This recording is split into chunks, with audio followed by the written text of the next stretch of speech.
So here's a question that has haunted Batman Arkham Knight players for the longest of times. Where was Superman?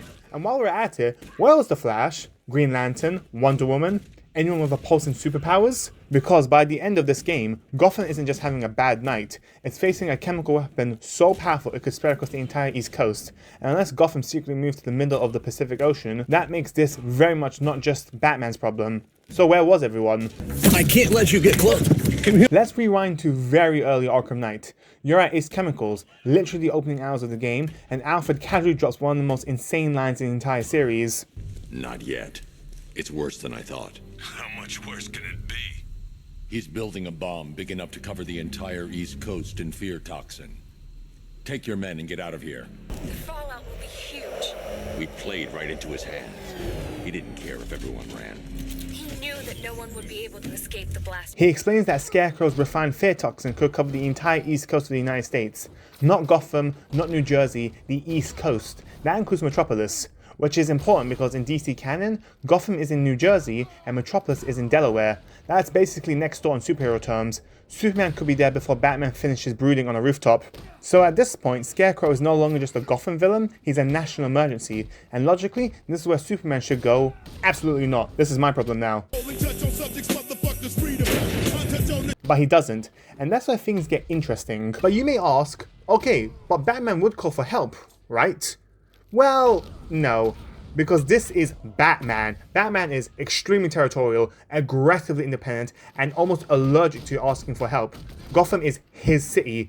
Batman doesn't say, hey Clark, can you handle this? Batman says, I'll handle this. Even when the city is evacuated, an army occupies Gotham, and fear gas is threatening half the country, Batman not asking for help actually makes perfect sense. This is the same man who prepares contingency plans to take down his friends, just in case. He's not calling Superman, he's locking the door and turning his comms off. But here's a big problem. Batman being stubborn doesn't stop Superman. Superman doesn't need an invitation. If millions of civilians are at risk, a city is under siege, and a chemical weapon could reach Metropolis, Superman would show up anyway. The Flash alone could evacuate half the city before Batman finishes saying Oracle. So the question isn't, why didn't Batman ask for help? It's, why didn't anyone intervene? And the game actually answers that.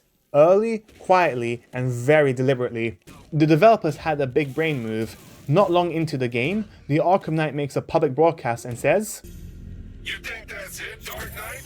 I've got this whole city wired to blow. Try and disarm the explosives, and you'll face even more of my drones.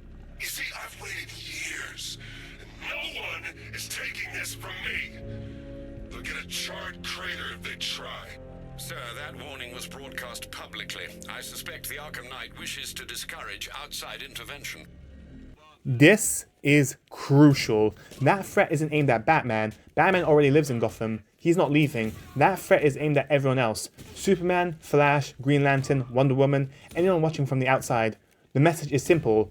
If you step in, Gotham dies. And suddenly, Superman's greatest strength becomes a liability. Because yes, he could stop Scarecrow, but if doing so triggers a citywide detonation, that's millions of people dead and trillions of property damage. So now, intervention isn't heroic, it's reckless. This is why the plan works so well. Superman doesn't operate on fear, he operates on responsibility. Batman can take the risk because he's already in Gotham and the city is his burden. Superman can't justify a move that could instantly kill millions. The Arkham Knight doesn't need kryptonite, he doesn't need a fight, he uses deterrence. He beats Superman without ever meeting him. Now let's be honest for a second.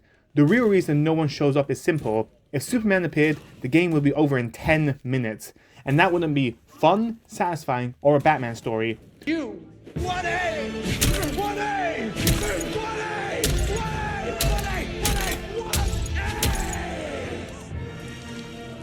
Arkham Knight only works if Gotham is isolated, if Batman stands alone, if the fear, pressure, and responsibility stay on him. The Arkham Knight's threat is the story's way of making the isolation believable.